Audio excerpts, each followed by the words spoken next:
దేవునికి స్తోత్రం. ఈరోజు ధ్యానం కొరకు సామెతల గ్రంథం 6వ అధ్యాయం ధ్యానం చేద్దాం.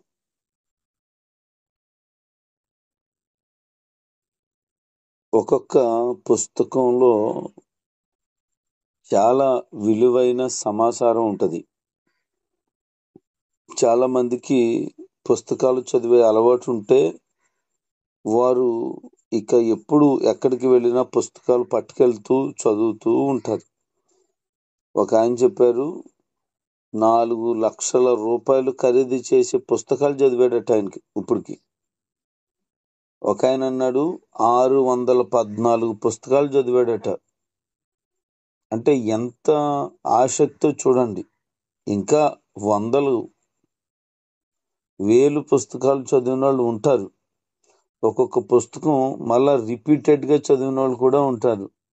ఆయన చెప్పిన మాట ఏంటంటే ఒక పుస్తకం మాట 40 సార్లు చదివాడట. ఆ పుస్తకం ఏంటంటే పరిశుద్ధ గ్రంథం. ఆయన వయసు తక్కువే, బహుశా ఒక 40 సంవత్సరాల లోపు ఉంటుంది. ప్రభుని తెలుసుకున్న నాటి నుండి నేటికి 40 సార్లు చదివాడట. అంత బాగుంది ఇది చదువుతుంటే అని చెప్పాడు. అలాగా ఒక్కొక్క పుస్తకంలో ఉండేటువంటి విశిష్టత ఒక్కొక్కరికి ఇష్టం అవుతుంది.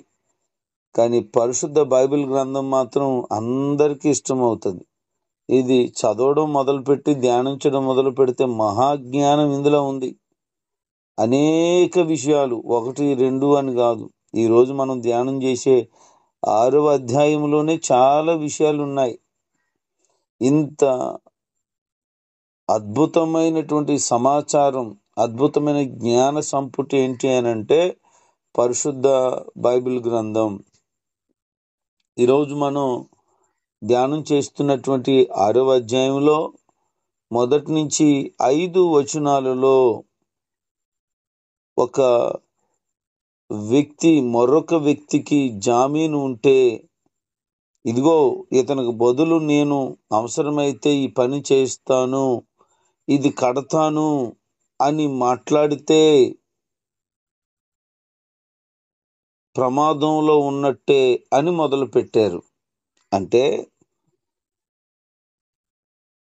ఒక వ్యక్తి మరొక వ్యక్తి కొరకు జామీను ఉండడం ఎంత ప్రమాదమో ఇక్కడ చెప్తూ, నువ్వు చిక్కుబడిపోయావు, నువ్వు బయటికి రాలేవు, తప్పించుకోలేవు, నువ్వేమైపోయావంటే వేటగాడి చేతిలో నుండి లేడి ఎలాగైతే తప్పించుకోకుండా చిక్కడిపోద్దో, ఎరుకును వాని చేతిలో నుండి పక్షి ఎలాగైతే చిక్కడిపోయిందో నువ్వు అలా చిక్కడిపోయావని చెప్తున్నాడు.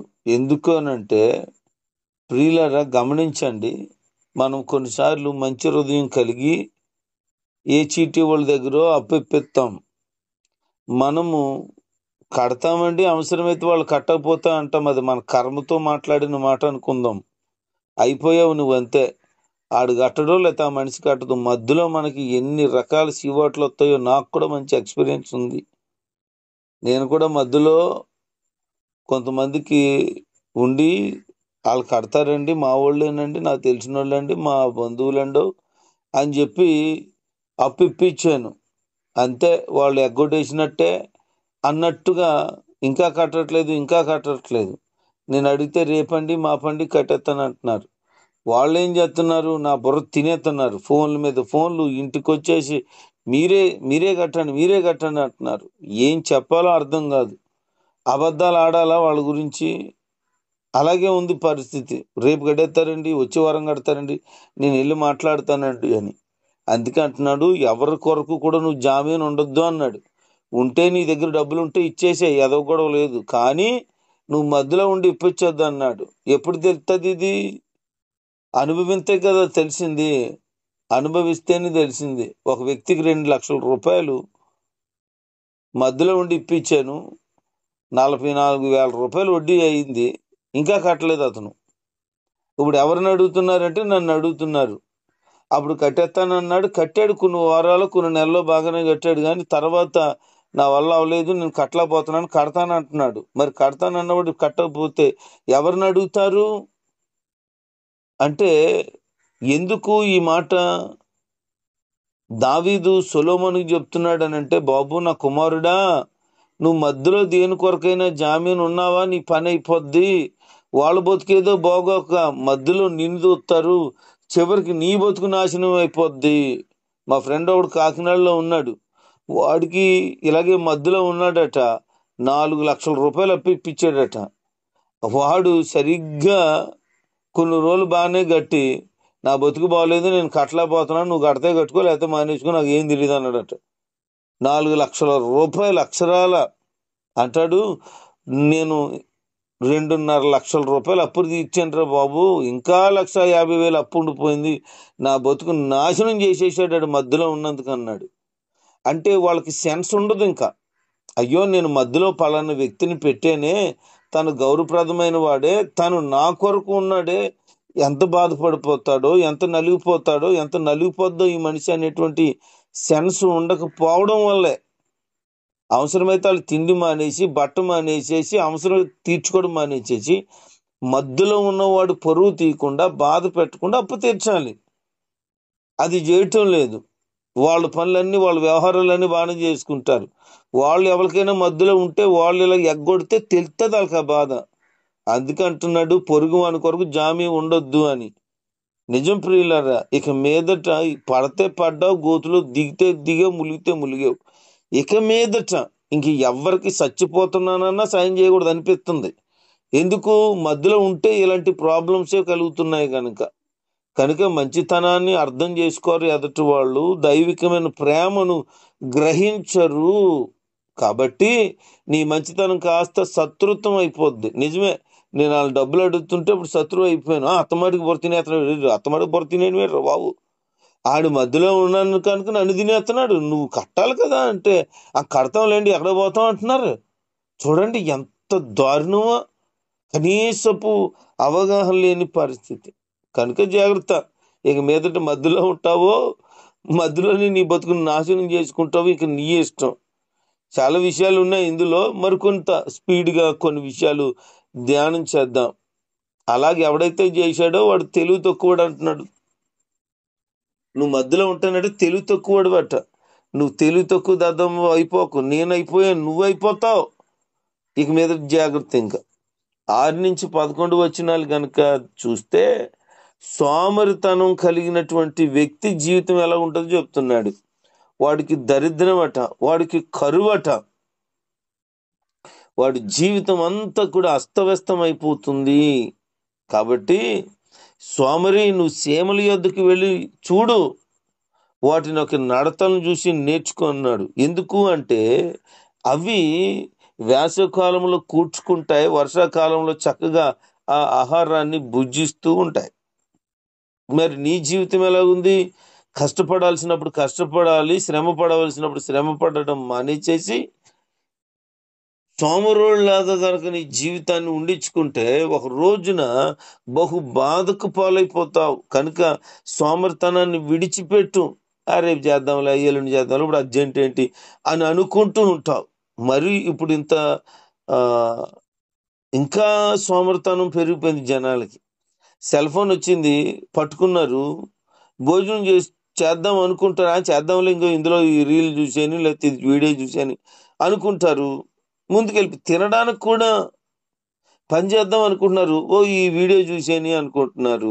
అలాగున సెల్ ఫోన్ వల్ల సోమరితనం కూడా కలుగుతుంది. నీకు నా మాటలు కొంచెం అర్థం చేసుకొని జాగ్రత్తగా మీ జీవితాలను కట్టుకోండి.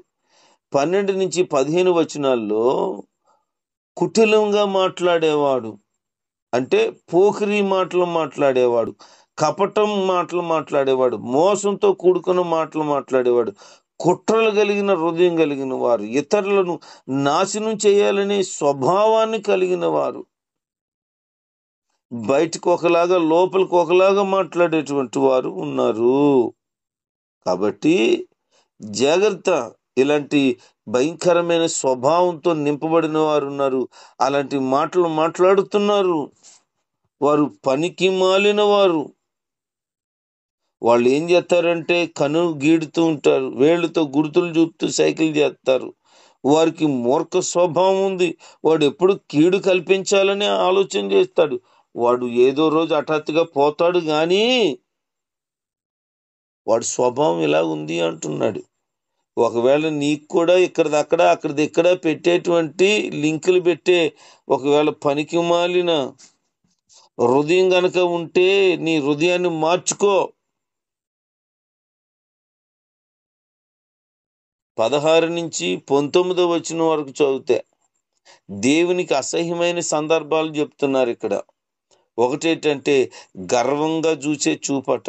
కొంతమంది ఎంత పొగరు పట్టినోళ్ళ చూస్తారో చూడండి.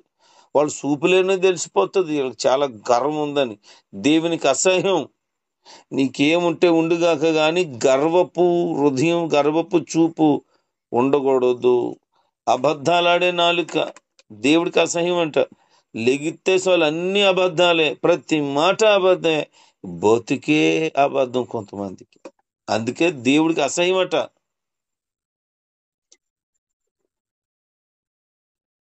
కీడు చేయటానికి పరుగులెత్తే పాదాలు అసహ్యం అంట దేవుడికి.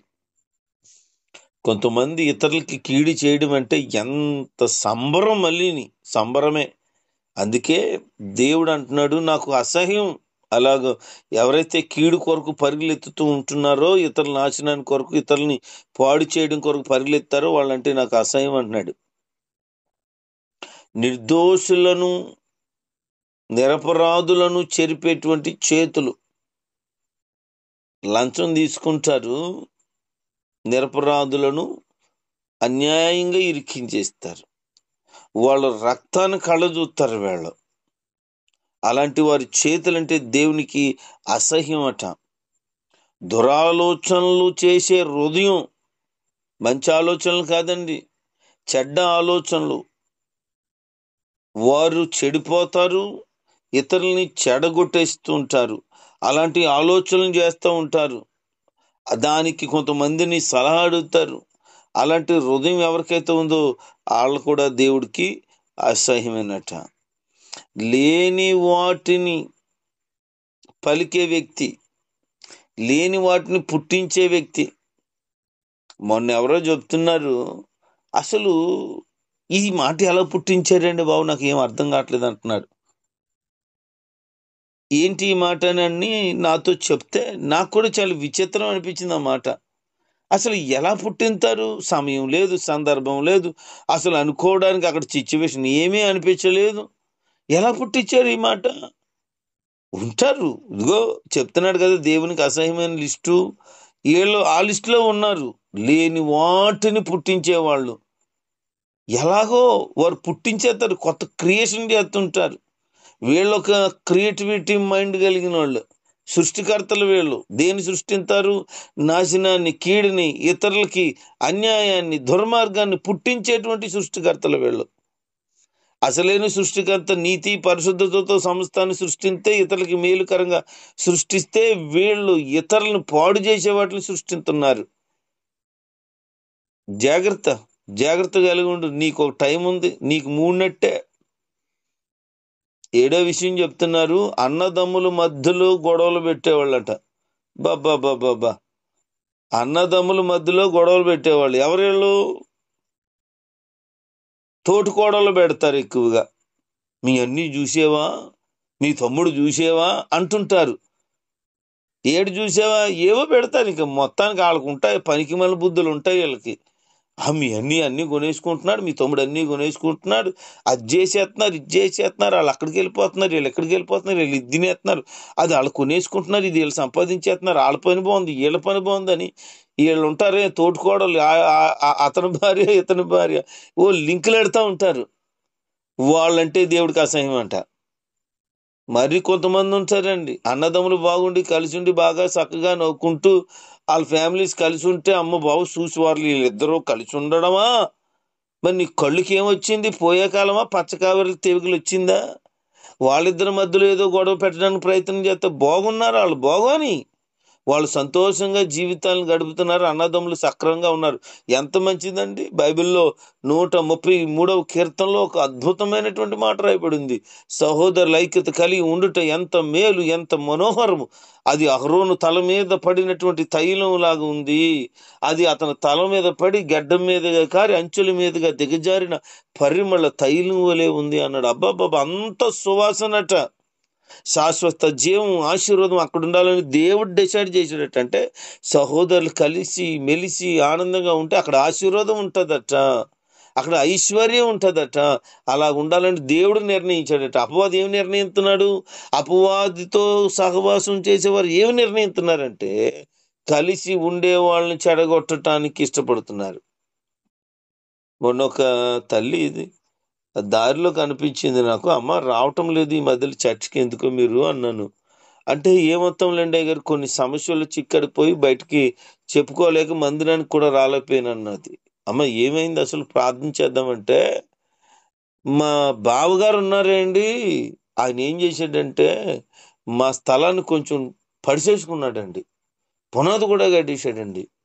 అలాగున స్వార్థంతో మా స్థలాన్ని లాగేశాడండి.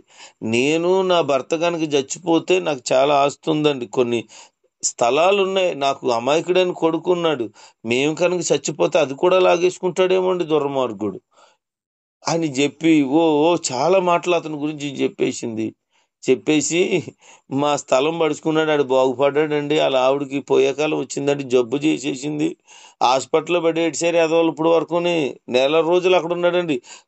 మా మా మీద పడుచుకొని మా సొమ్ము తిని మా స్థలం లాగేసుకున్న దానికి మించి ఆడికి డబ్బులు ఖర్చు అయిపోయాయండి. ఇప్పుడు నాకు మనశ్శాంతిగా ఉందండి అంది. ఓ నీ భక్తి గాల అంటే ఆ నాశనం అయిపోతే వాళ్ళ ఆవిడ పాడైపోతే ఈవిడికి సంతోషంగా ఉందట. కారణం ఏంటి? ఈవిడ ఆస్తి లాగేసుకున్నాడట. ఎంత లాగేసుకున్నాడు? గట్టిగా మాట్లాడితే అడుగు స్థలం అంట. అంటే అతనికి అడుగు స్థలం ఉంటే కరెక్ట్గా బిల్డింగ్ కట్టుకోవడం సరిపోద్దట. ఆ అడుగు స్థలం ఇవ్వటానికి ఏదో పెద్ద డిస్కషన్. సొంత అన్నకి ఒక అడుగు స్థలం గురించి పెద్ద గొడవ. దానికి ఈవిడికి ఇప్పుడు హ్యాపీగా ఉందంట. అంటే తోటికోళ్ళు హాస్పిటల్ పోలేకపోతే అమ్మయ్య నా కడుపు చల్లగా ఉంది, నా కళ్ళు పచ్చగా ఉన్నాయి అమ్మయ్య అంటుంది. అబ్బాబ్బా, ఏమి మనస్తత్వాలండి. ఆమె అప్పుడప్పుడు చచ్చికొస్తుంటది. ఆవిడ రెగ్యులర్గా వచ్చి దైవ ప్రేమలో ఏమన్నా ఉంటే ఆమెకి ఏమన్నా అర్థం అవునేమో, సహోదరుని ఎలా ప్రేమించాలి. ఎప్పుడో అమావాస్యకి పౌర్ణానికి అంటాం చూడండి, అలాగా ఉపాసకోటాలకో లేకపోతే జనవరికో లేకపోతే క్రిస్మస్కో వస్తుంది అంతే. ఎప్పుడో పూర్వకాలంలో దేవుడిని నమ్ముకుందంట, అందుకని ఇంక నేను కూడా దేవుడిని నమ్ముకున్నాను అంటూ అప్పుడప్పుడు వస్తుంటది. ఇంక అప్పుడప్పుడు వస్తే ఇలాంటి బుద్ధే ఉంటది. అదే క్రమంగా వస్తే దైవికమైన ప్రేమ ఉంటది, అవసరమైతే త్యాగం చేసే మనసు కలిగి ఉంటది. అందుకే అన్నదమ్ముల మధ్యలో గొడవలు పెట్టకండి మీరు, వాళ్ళని ప్రశాంతంగా బ్రతకనియండి. అలాంటి బుద్ధి నీకుండుంటే ఈరోజే మార్చుకో. 20-31 వచనాల్లో తల్లిదండ్రుల మాట వినాలని, వింటే చెడు స్త్రీ సహవాసానికి పోకుండా, పాపపు మార్గంలో తిరగకుండా, నాశనకరమైన కీడులో చిక్కడిపోకుండా ఉంటామని చెప్తున్నాడు. అందులో మరొక మాట ఏం చెప్తున్నాడంటే, పొరుగు వాని భార్యను ముడితే నాశనం అయిపోతాం అంటున్నాడు. పొరుగువాని భార్యను ముట్టేటువంటి వాడు నాశనం అయిపోతాడు. ఇది చాలా ప్రాముఖ్యమైన మాటే. ఎందుకంటే ఈ రోజుల్లో భార్యతో ఆనందించేటువంటి ఆ గొప్ప పరిస్థితిని దూరం చేసుకొని పరాయోళ్ళు భార్యల వైపు చూస్తారు. పెద్ద ఎటకారం ఏంటంటే వీళ్ళ భార్యని ఇంకొకటి చూస్తాడు, ఈడేమో ఇంకొకరిని భార్యని చూస్తాడు. మరి అంతే కదా, నువ్వు ఏమి విత్తుతావో అదే కోస్తావు. నీ భార్యతో నువ్వు ఆనందించు. నేను ధ్యానం చేసినప్పుడు ఎంత అద్భుతమైన మాట రాయబడింది. నీ భార్య అతి ప్రియమైన లేడీ, అందమైన దుప్పి లాంటిది, ఆమెతో ఎప్పుడూ ఆనందించి తృప్తిగా బ్రతుకు, ఆమె ప్రేమ చేత నిత్యము బద్ధుడివై ఉండు అని చెప్తుంటే, ఈ పనికి మాలినోడికి భార్య ప్రేమ కానీ, భార్య అందం కానీ, భార్య గురించినటువంటి ఆప్యాయత కానీ కనపడదు. పక్క మనిషి ఈయన పాసిపోళ్ళు నడుచుకొని ఈయన నవ్వగానే ఈ సొలుగార్చుకుంటూ ఎదవా మనిషి కూడా తిరుగుతుంటాడు. ఆడి జీవితం సర్వనాశనం చేసి పక్కింట్లో దోషి పెడతా ఉంటాడు. ఏటో ఈ పనికి మనం దరిద్రం. చక్కగా భార్య ఉంటే ఈ భార్యను మానేస్తాడండి. నేను చాలా మందిని గమనించాను. భార్య ఏమో అందంగా ఉంటుందండి, ఆ బయట మనిషి అంత అందంగా ఉండదండి. మరి ఏటో ఇడికి పోయే కాలం నాకు అర్థం కాదు. ఇక్కడ దొరకంది అక్కడ ఏదో దొరికేస్తుంది అనుకుంటాడు. నీ పిచ్చి తప్ప అక్కడికంటే ఇక్కడికంటే ఏమీ లేవు. కాబట్టి భార్యతో ఆనందించు. లేకపోతే ఏమవుతుంది? పొరుగువాని భార్యను ముట్టువాడు శిక్ష తప్పించుకోడు అని బైబిల్ చెప్తుంది. నువ్వు ఎప్పుడైతే నీ భార్యను విడిచి పరాయి భార్యను టచ్ చేసావో అప్పుడే నీకు పనిష్మెంట్ రెడీ చేసేసాడు. నీ ముహూర్తం ఖరారు. ఇంకా ఏ రోజు శిక్ష వస్తుందో తెలియదు. నేను ఇలాగ చాలా సందర్భాలను గమనించాను. కొన్ని చెప్తాను వినండి. ఈ ఇంట్లో ఉన్న భార్యను నిర్లక్ష్యం చేసి పరాయోళ్ళతో ఉన్న వాళ్ళకి పిల్లలు పుట్టలేదు. అందరి గురించి చెప్పట్లేదు, నేను గమనించిన వాళ్ళ గురించి చెప్తున్నాను. కొంతమందికి పిల్లలు పుట్టలేదు. ఎందుకంటే ఇతను ఇంట్లో పొందిన ఆనందం పొందడం అనేసి పరాయోళ్ళతో పొందడం మొదలుపెట్టాడు. కొంతమంది వారి కుటుంబాలు అసలు నెమ్మదే ఉండదు. ఎప్పుడు గొడవలు గొడవలు గొడవలు గొడవలు. ఎందుకు? ఇంట్లో ఉన్న ఈ ఆనందాన్ని విడిచిపెట్టి బయట ఎక్కడో వెతుక్కుంటున్నారు. ఇంట్లో ఆనందం ఏముంటుంది? ఇంట్లో సరి అని తిండి ఉండదు. ఎందుకంటే ఇటు సంపాదన అంతా ఆ పొరుగింట్లో పెడుతుంటాడు. ఎంత విచారకరమైన పరిస్థితి ప్రియులారా! ఎందుకు అంత దౌర్భాగ్యమైన జీవితం? ప్రభు నిన్ను ప్రేమించి ఒక చక్కనైన అందమైన భార్యనిచ్చాడు. నీ భార్య అంటే ఎవరు? నీలో సగభాగం.